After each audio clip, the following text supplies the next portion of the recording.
Hey y'all, this is Jessica with Bless Your Heart. Let's decorate the bottom of a paper towel holder today. I have this 7-inch round silicone I just got from Amazon and then a Dollar Tree paper towel holder. I'm going to start out with some epoxy and I'm going to put a few drops of this white pigment in there, stir it up, and I'm going to pour it in the bottom of my mold. But before I pour it in my mold, I am going to spritz my mold with alcohol.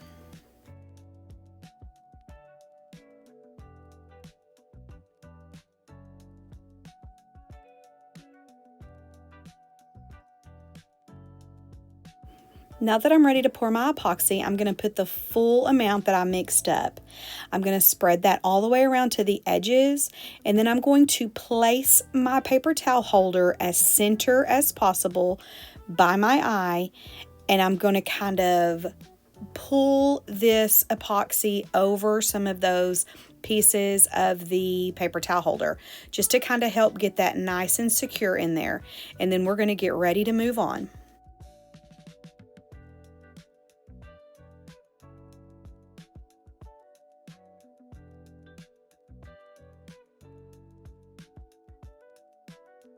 Once I have the epoxy all poured, I do go in with my barbecue lighter and try to pop any bubbles, and that's just going to help ensure that we have nice, smooth layers of epoxy.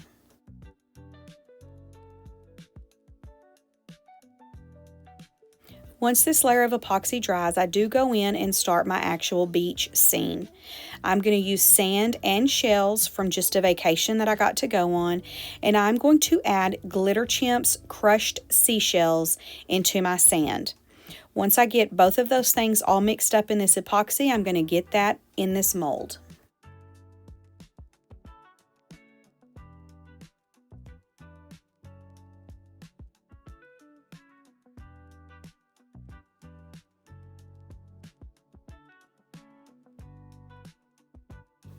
I do use some props, I guess, to kind of help it from pulling all the way across the mold. I want to keep this sand what is going to be at the bottom of the mold. And once I get this sand poured is when we're going to go in and put on our seashells.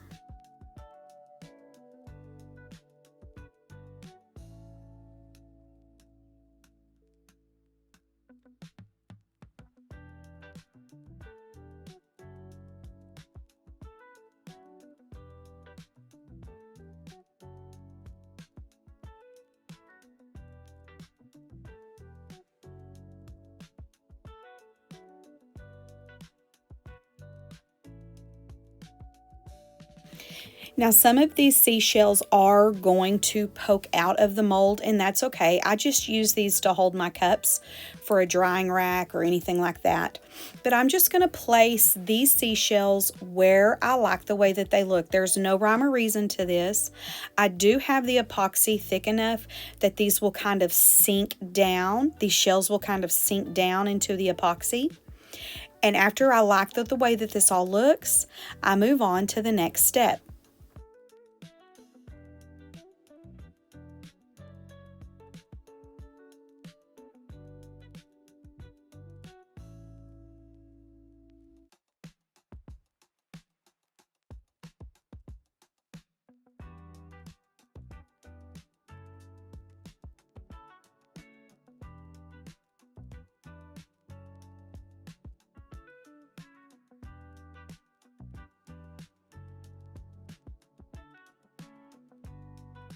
With a design like this, there is no right or wrong. Just keep adding, or you can take away, or whatever it is you feel looks good. You make this how you want it to look, and it's going to end up amazing.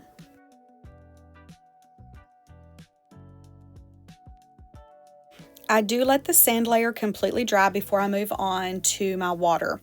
And the glitters for the water are going to be Peachy Olive Glitter Saltwater and Mr. Fancy Pants Thief.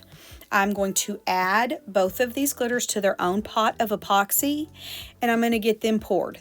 I'm going to use the darkest one around the very outer part of the mold, and the lighter one that's going to be between the sand and the darkest. And we're just going to pour this and mix them together until we like what that looks like.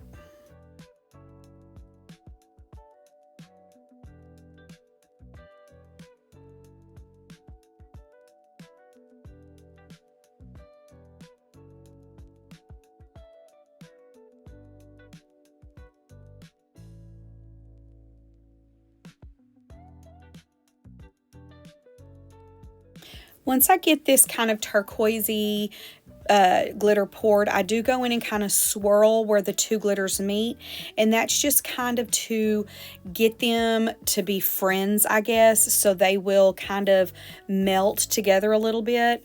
I do kind of push this up onto the sand just a little bit, because the next step is going to be our first set of waves. So I want it to look like there's a ledge right there where the water and the sand meets.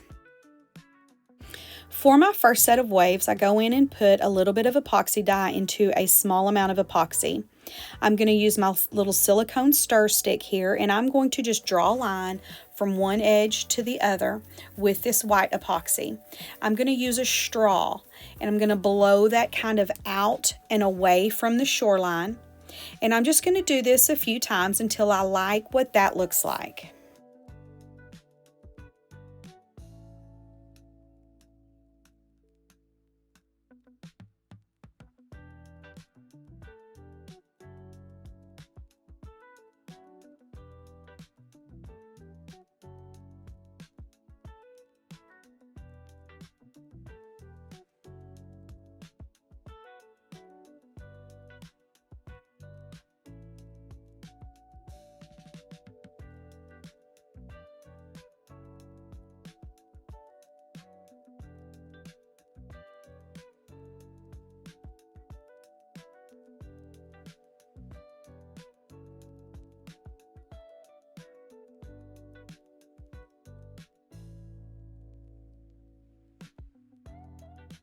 I am going to add some little like white caps out into the deep, like you kind of see when you go to the beach.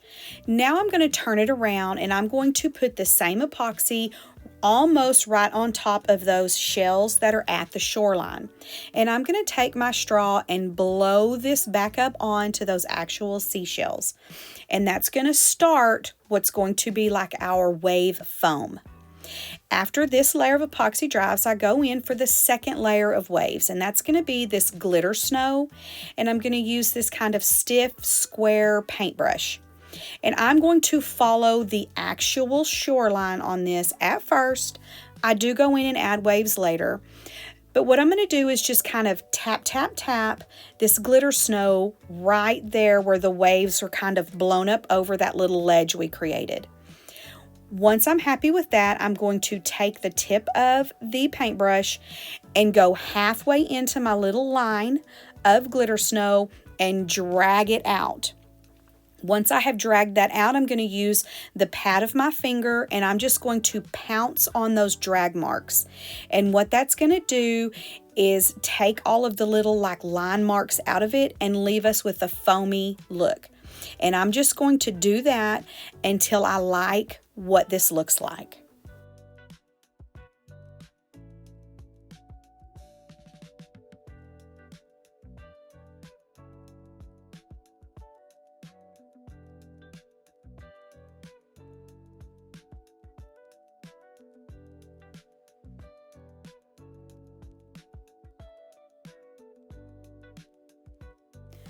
This is another part of the design that is free range. You can go in and add as many waves as you want, as many layers of waves as you want. This is completely user preference and however you want your design to look. So the trick to get that foam look, like I said a second ago, with your finger is you don't want to move your finger other than to tap those lines. If you start to smush or smudge that actual line of waves that you have put down with the paintbrush, you're going to alter the way that that looks. So I'm not rubbing the glitter snow in any form or fashion. I'm just tapping with the tip of my finger. Now there are other ways to get this effect, but this is the best way for me to get this effect. I do go in some of the ones that are further away from the shore. I kind of flatten the top of that wave a little bit, but I'll still leave it intact. And you just do this until you are happy with how this looks.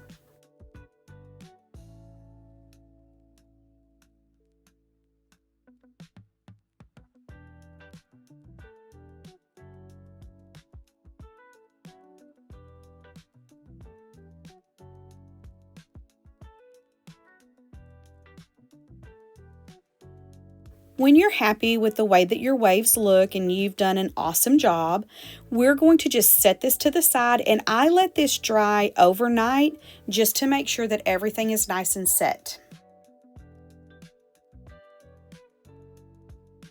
Once everything's dry and set, I do go in with my final layer of epoxy. I'm just going to kind of pour this around all of my seashells, dump the rest of it onto the mold to try to just cover everything up. And once I've got everything from side to side covered, I do go in with my little stir stick and bring that epoxy up onto the shells, because these are still probably a little porous and I don't want anything to stain them. So I cover all of the shells up, set this to the side until everything is nice and dry.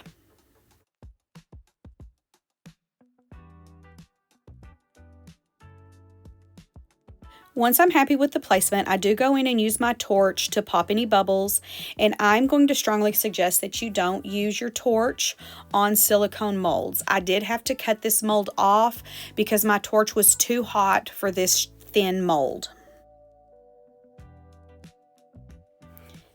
And here we go.